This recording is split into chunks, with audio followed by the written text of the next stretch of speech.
All right, hello and welcome to Al's Place. Of course, this is Al. And last week I started to do a podcast on the Three Stooges and director Ed Bernds, but I had some technical problems, so we're going to do it again today. And what this show is going to be about is back when I worked at Turner Broadcasting, I scheduled the Three Stooges on TBS, WTBS, for Turner Broadcasting. And I had a chance to meet Ed Bernds, who he started out as a sound man on the Three Stooges. He worked on the very first short, which was, I guess, a novelty. It was called Woman Haters. He was a sound guy on that. And anyway, he graduated and became a director of the Three Stooges shorts. Now, Ed Bernds was born July 12, 1905. Now, he passed away May 20th of 2000, so what you're going to hear is Ed in his own voice. And what happened was I sent him a letter. I knew he was still alive, and asking him questions about the Three Stooges, because I was a big Stooge fan, like all of us probably are. And so he responded with an audio cassette. And I have that cassette to this day. And let me show it here, if I can pull it out. This is the cassette. And he answered my questions on an audio cassette. And so what I did, I digitized this tape, and you're going to hear his voice talking about the Three Stooges and answering my questions. So as this happens, you'll see some visuals that I prepared for the show. And he's going to talk about, you know, all the character actors, Chris McIntyre, Simona Boniface, Vernon Dent, Dick Wessel, and all these great characters that were in the Three Stooges shorts. And so Ed was very kind to send me this audio cassette. And it's in great condition. And it's from, he recorded this May of 1981. And so what you're going to hear is his actual voice talking to me.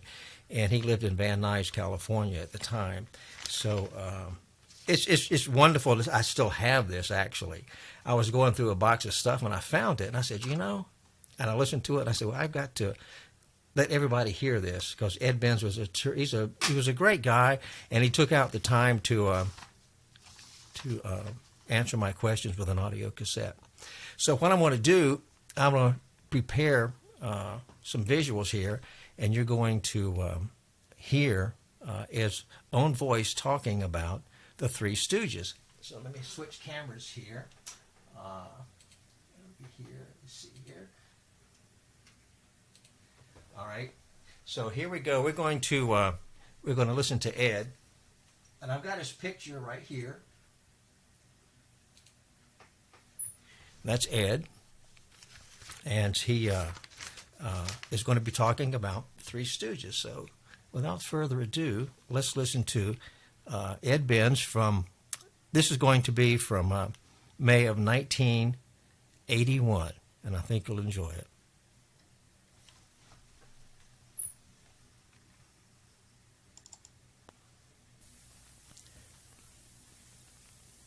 Party from Edward Bernds, May 16th, 1981, from Van Nuys. First of all, Al, you bear an illustrious name, as you probably know.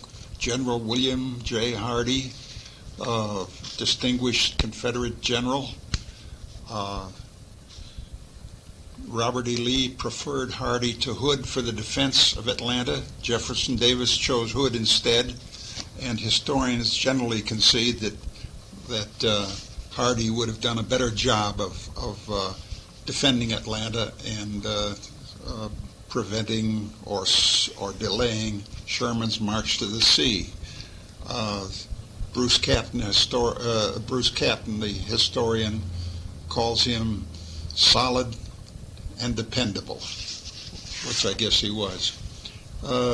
Thank you for the kind words you said about my pictures.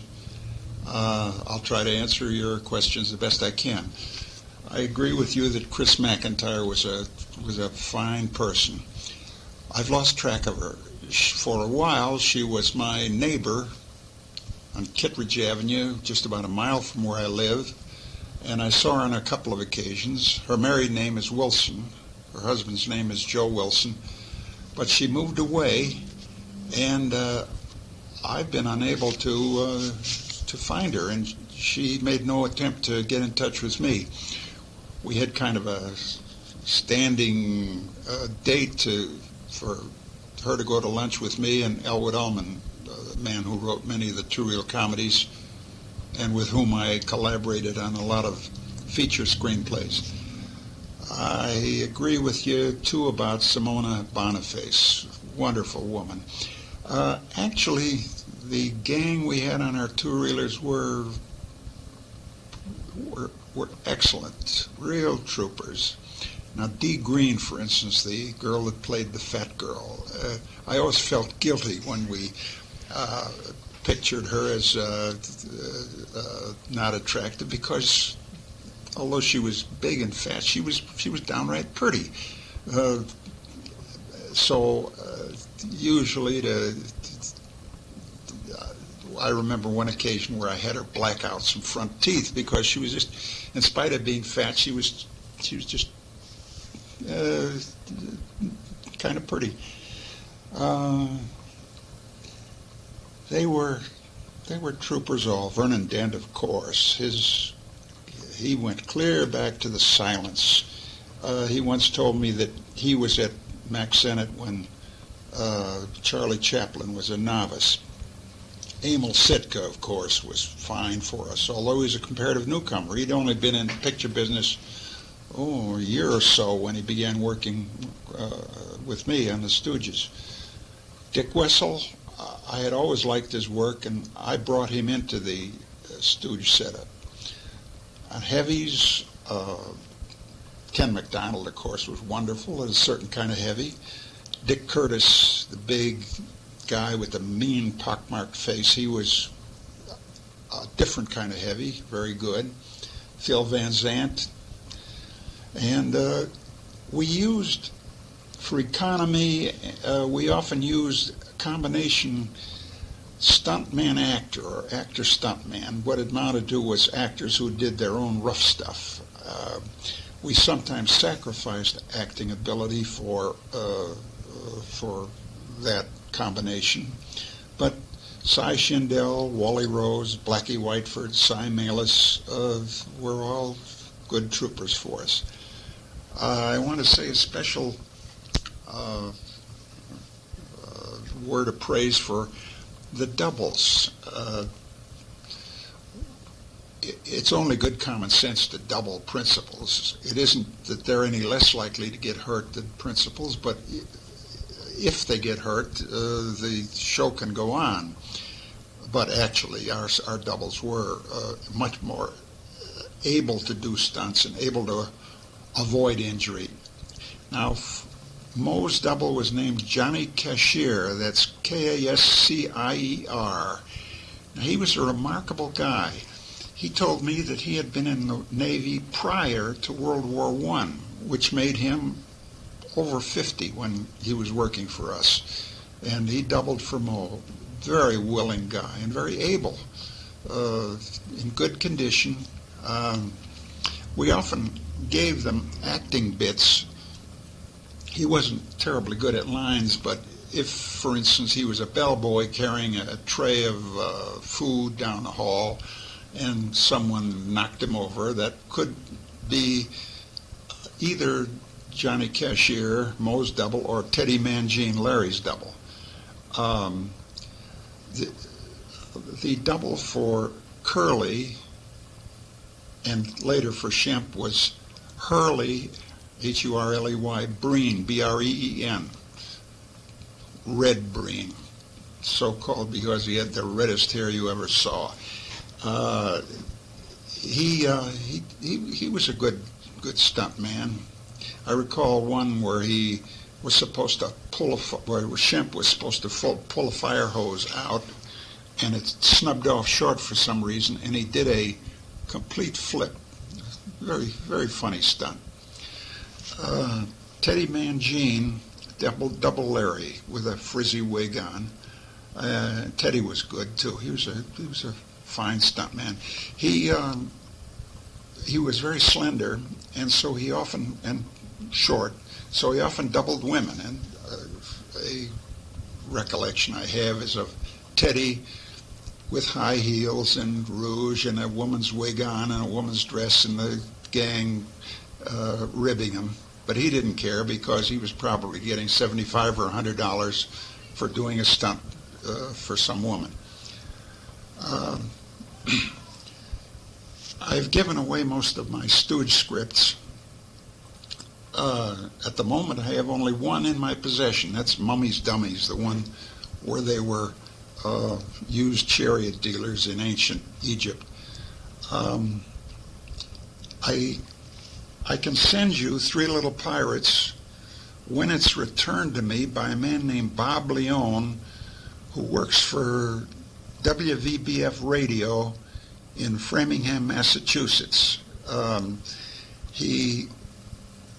I got a letter from just yesterday in which he excused his delay in returning it. He said all of his friends want copies, but he promised to send Three Little Pirates back soon.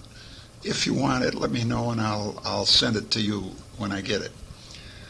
I think you mentioned Merry Mavericks and The Tooth Will Out. There's kind of a story connected with that.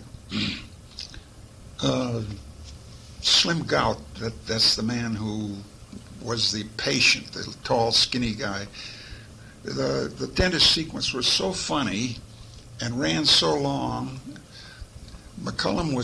Hugh McCullum, the producer, was unwilling to cut it, so he suggested that we build a whole new picture around it. So I shot 2 extra days, and we made 2 whole pictures out of a day and a half's work, and which was an economy, and it avoided the waste of cutting out material that really shouldn't have been cut out. So our ordinary shooting schedule was 4 days.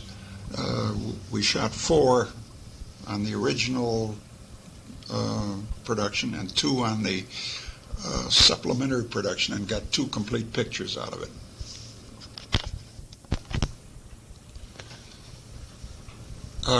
About Larry, I'm glad to learn that you liked him, because I certainly did. He's tended to be somewhat neglected by critics and fans. A lot of attention was focused on Moe, the bossy, arrogant, smart one. And Curly, of course, was the center of comedy in his good days. He was really one of a kind. It's hard to see Curly being an ordinary actor. I don't know where he'd be if he hadn't been a Stooge. Shemp, on the other hand, was a very successful actor, as you probably know, when he worked in a lot of other pictures. He actually was in the first Blondie feature I ever wrote. He played a nearsighted process server.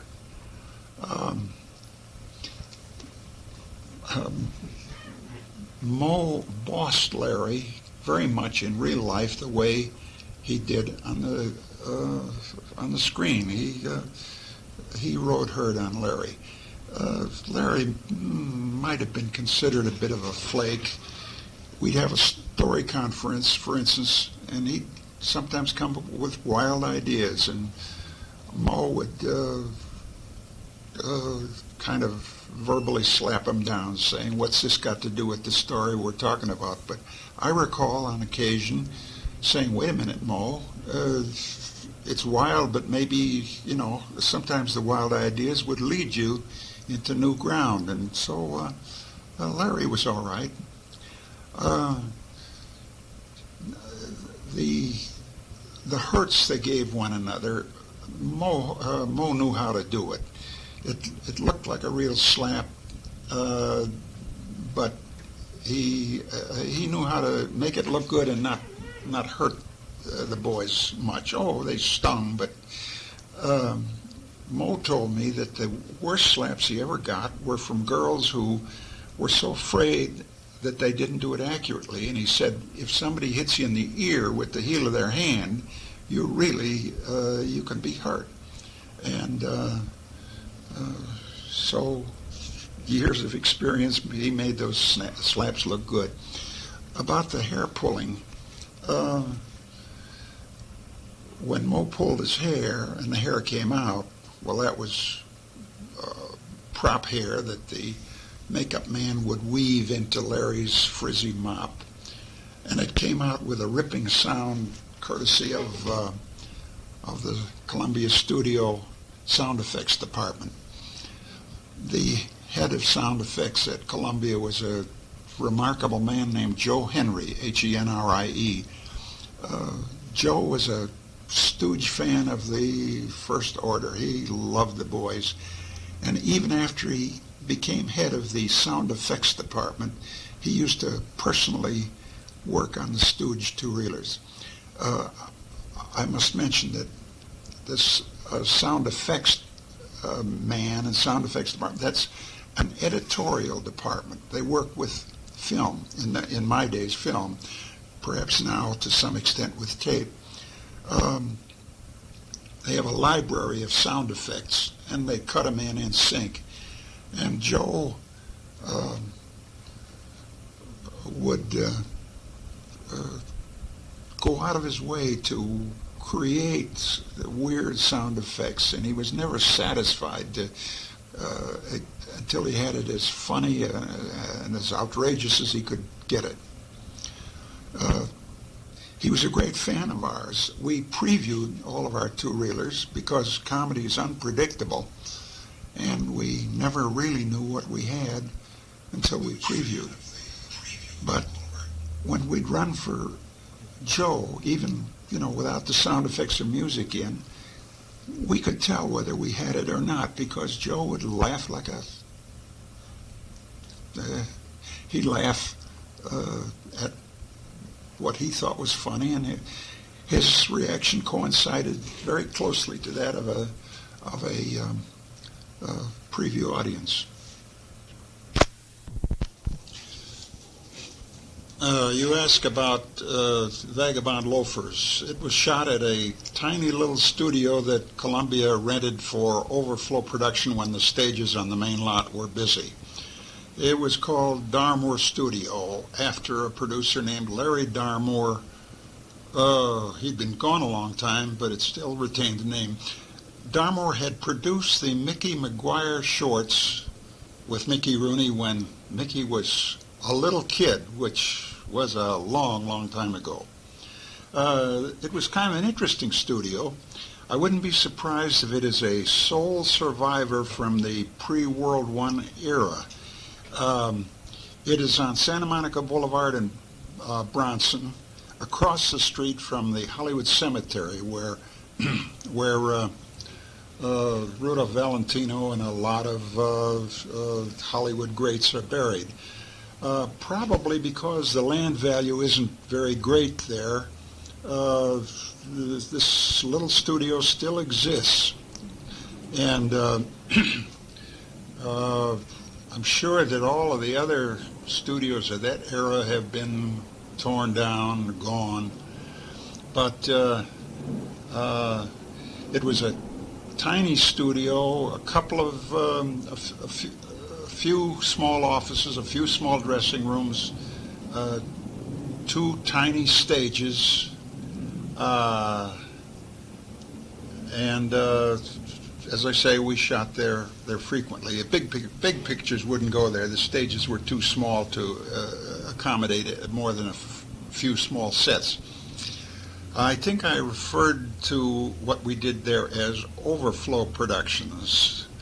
That certainly was an apt description when we shot Vagabond Loafers.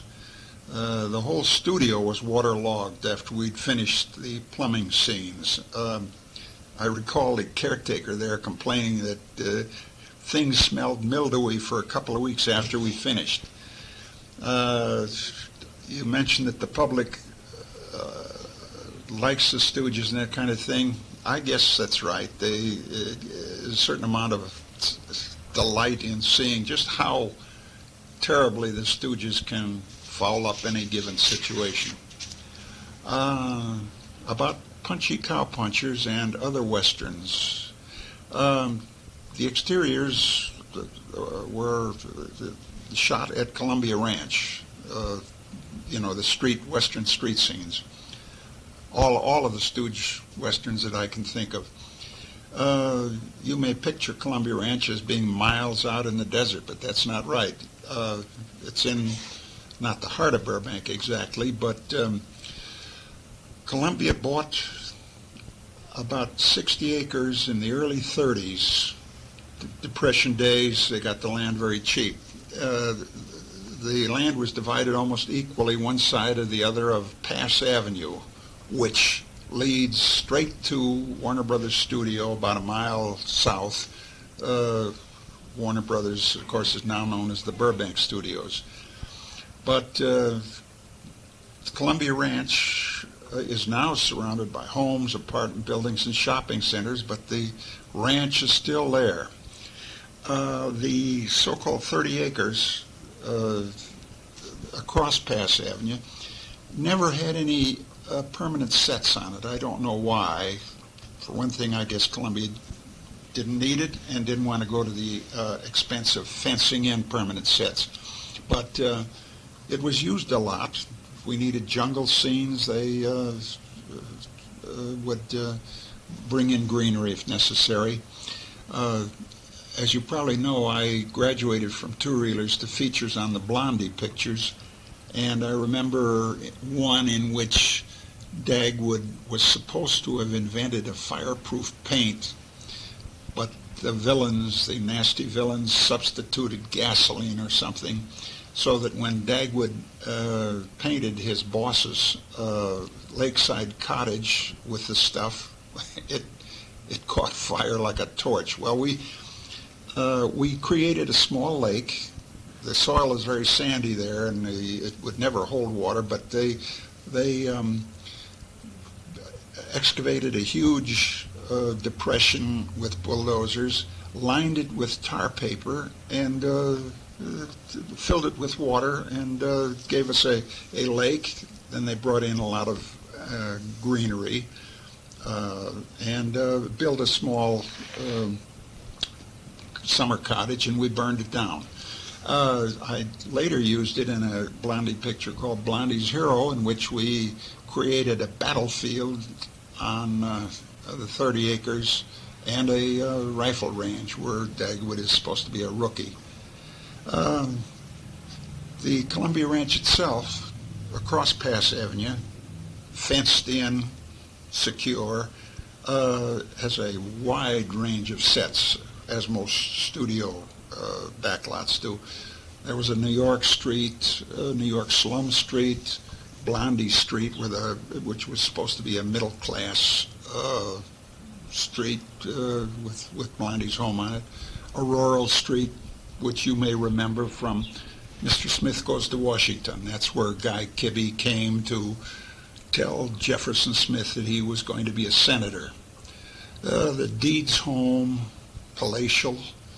It was built for Longfellow Deeds and Mr. Deeds Goes to Town, and I guess it's still there. I hadn't been on the Columbia Ranch lot for several years, but the set was built to last, and we used it as background for a lot of Stooge pictures because these ruffians in connection with rich, pompous people was a kind of a comedy staple. But about the Western Street, it was built more than 40 years ago. It's still there. High Noon was shot there. The Man from Colorado, Western street scenes were shot there with Glenn Ford and Bill Holden. A lot of the Randolph Scott Westerns, a lot of high-budget Westerns, and literally scores of the cheap little Westerns Columbia made during the 30s and 40s and into the 50s. The Durango Kid series with Charlie Starrett, the Tim McCoy series, the Wild Bill Elliott Westerns and serials, and some of the Gene Autry westerns when he was releasing through Columbia. I worked on dozens of those low-budget westerns as a sound man. Oh yes, I've almost forgotten Buck Jones. Made a series at Columbia too.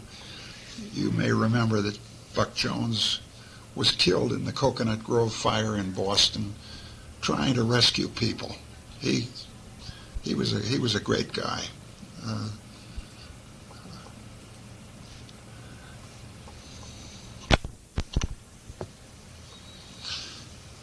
As I said, we made our Stooge westerns there too.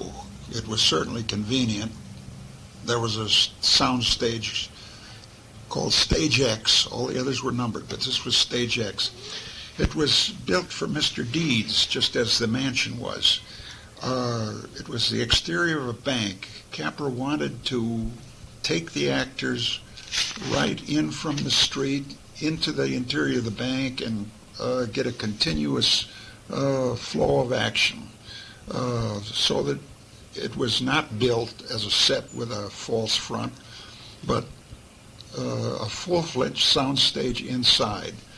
It made it difficult for the cameraman and for the sound man. That was me, but that's the way Capra wanted it, in the interests of realism, the way he wanted to shoot it. Stage X was small, but a very good Western saloon set and a sheriff's office and a Western hotel lobby was kept standing there most of the time. And we had nearly everything we needed for our Westerns at Columbia Ranch. So I think I can say that every one of those Westerns was shot on Columbia's Western Street on Stage X. About the incorrect credits attributed to Hugh McCullum, Leonard Maltin wrote 3 books in which there are chapters about the Stooges. First was Movie Comedy Teams. That's where he got the credits wrong. I had nothing to do with Movie Comedy Teams, but I corresponded with Leonard Maltin on the Great Movie Shorts, and I believe I helped him correct those credits, and they are correct in the second book, The Great Movie Shorts. The third book is The Great Movie Comedians, and I believe the credits are all correct in that.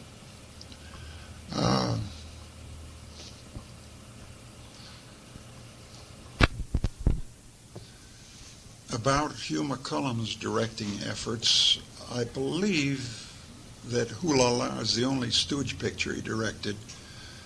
He may have done other two-reelers. As you know, Columbia did many other two-reeler series.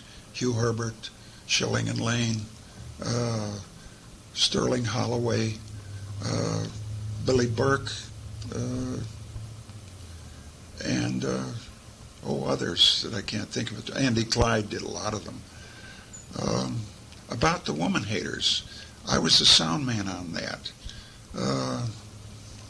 It wasn't even a real Stooge picture. They were merely appeared in The Woman Haters. They were peculiar pictures. They were one-reelers, and they were semi-musicals. It was very difficult for a sound man, and that was me, because they did it to what was called low playback. The music was pre-recorded and then played back on the set as low as possible for the actors to follow. The reason for that was that the quality of the music picked up through the mics would not be very good, and you'd have to cover it with the recorded music later. But you had to give them enough volume for the actors to recite to. They weren't singing; they were reciting to music. It was a strange thing. The director was a man named Archie Gottler, and he made several of the things. That was the only one with the Stooges. But I got to be the sound man on all of them because the boss sound man thought I was best able to cope with this rather difficult low playback technique. Walter Brennan was in Woman Haters, And as you probably know, there were a lot of other well-known actors through the years that worked in Stooge comedies. Lucille Ball was in one called Three Little Pigskins. I don't recall being the sound man on that. You say you like Gents Without Sense. Well, I didn't. I was neither sound man nor director on that. It was released in September '44, and I directed my first one in April 1945. That Slowly I Turned routine is an old burlesque routine, and it's considered one of the great burlesque routines, and I guess it was so old that it was in public domain, and the Stooges used it. Your question about the man in the gorilla suit in Bird in the Head and other pictures. That was Ray Corrigan. Ray Corrigan was one of the three Musketeers in a series of westerns, and he was the owner of Corrigan's Ranch and the western movie set town Corriganville.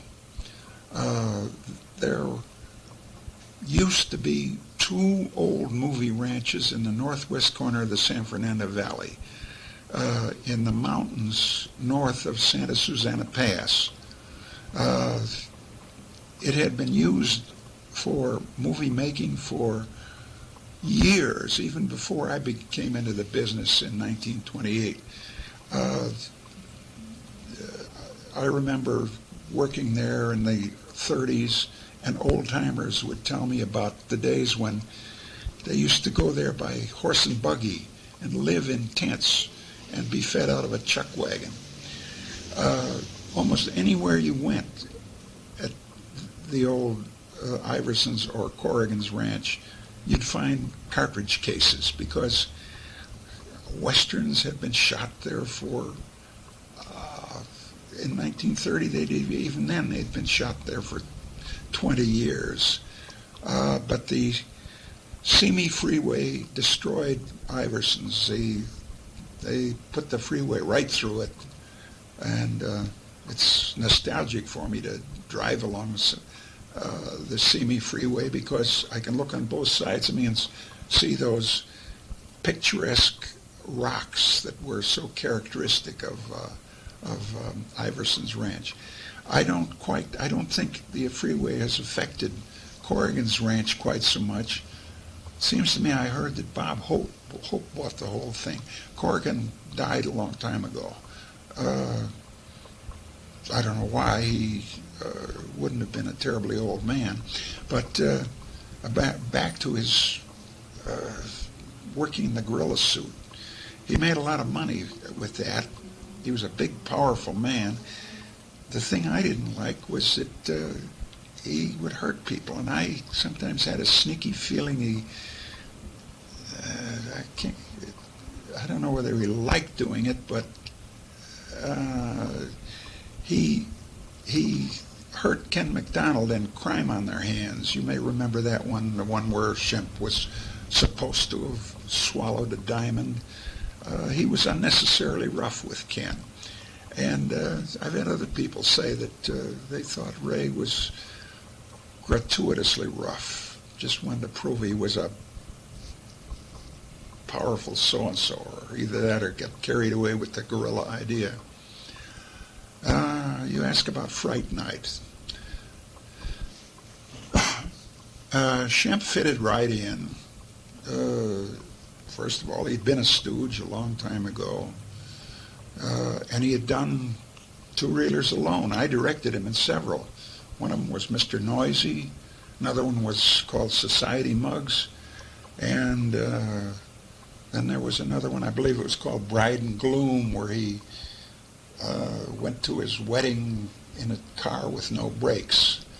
It's too bad some of those two-reelers other than Stooge are not shown on TV. There were some very, very good ones. The Shemp ones, I think, would be well liked. Shemp was perfectly at ease in Fright Night, no strain. He didn't try to be like Curly, even though the script had been written with Curly in mind. But when Curly had the stroke that made it impossible to work, there was one script that we had ready to go, and at that time the idea of using Shemp hadn't come up. And I made a quick rewrite and did it with Schilling and Lane. I've forgotten the title of it, but it was a Stooge that adapted very well to Dick Lane and Gus Schilling.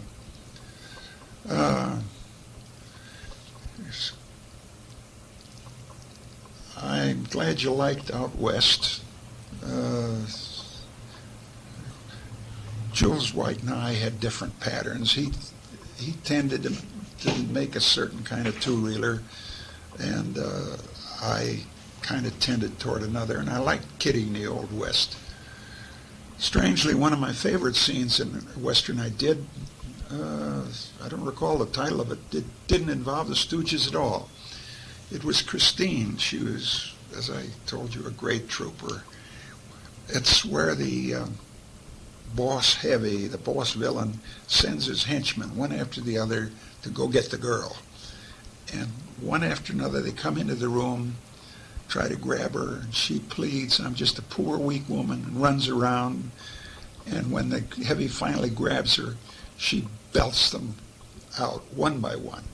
I love that scene. The background to that is this. I told you we use combination stuntmen actors.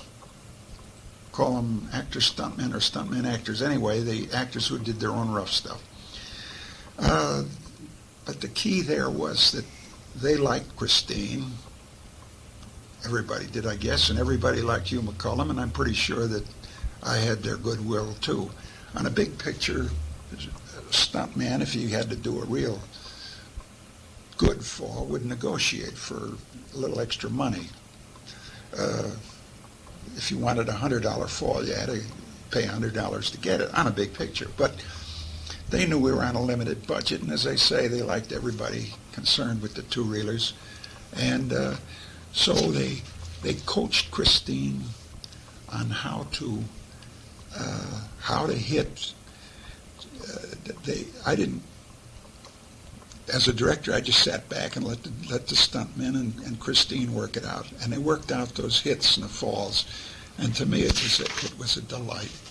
Anyway, I think that answers most of what you asked, and probably a little more. If and when Bob Leone sends Three Little Pirates back, I'll send it to you if you want it. But meanwhile, I'll just say if there's anything more I can tell you, why, just let me know, and I'll say goodbye. All right, there you have Ed Bernds. I thoroughly enjoyed listening to that again. He was so kind to send me this audio cassette, and I'll just cherish this. And just, listen to him talk about the Stooges. He actually worked with these guys, and it was just amazing. And I'm so glad that I found it. I hope you enjoyed it as much as I did. I've listened to it several times in the last few days, but it was a pleasure putting together the montage of pictures and Ed talking about the Three Stooges. Okay, I'm going to wrap it up, and I thank you for listening and watching. If you're on YouTube, Facebook, or Twitch, I'm in both places. All places right now. So you can catch it anywhere. Plus, the audio version of the podcast will be posted later on. But I do thank you for checking out Ed and the Three Stooges, and we'll be back at Al's Place again with another show very soon. And thanks for watching, okay? We'll end it like this, and here's some Stooge music.